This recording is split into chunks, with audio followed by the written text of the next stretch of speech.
Magandang umaga, ngayon po ay araw ng Huwebes, November 23, 2023. Update po muli sa lagay ng panahon.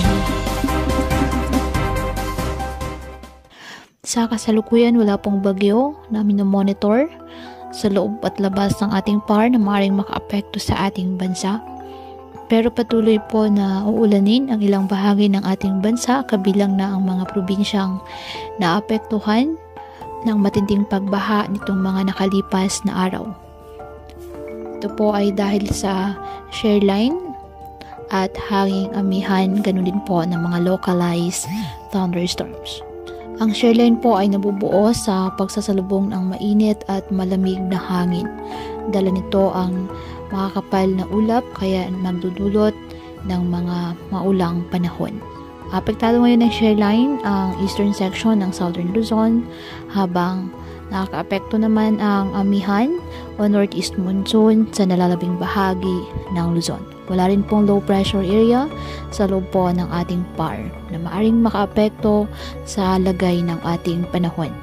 Ngayong araw, posible pong ulanin ang ilang bahagi ng Cagayan Valley, Cordillera at Aurora. Uulan din po ang Southern Luzon kasama ang Mindoro Provinces, Palawan at Bicol Region.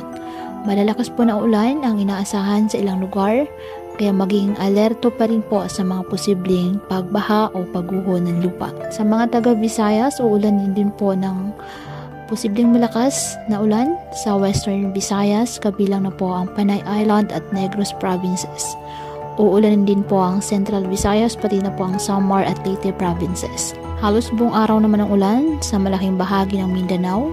Matitinding ulan ang inaasahan sa Zamboanga Peninsula, Sac-Sargent, BRMM at Davao Region. Sa Metro Manila, posible rin po ang mga pag-ulan, lalo na sa hapon o gabi. Kaya po patuloy po natin na pinag-iingat ang ating mga kababayan sa banta ng mga pagbaha at pagguho ng lupa, at ugaliin po na magdala palagi ng payong o kahit anumang panangga sa ulan kapag lalabas ng ating mga tahanan. At yan po muna ang update sa lagay ng panahon ngayong araw. Muli patuloy po tayo na mag-ingat at palaging tandaan, God loves you. Stay safe and God bless.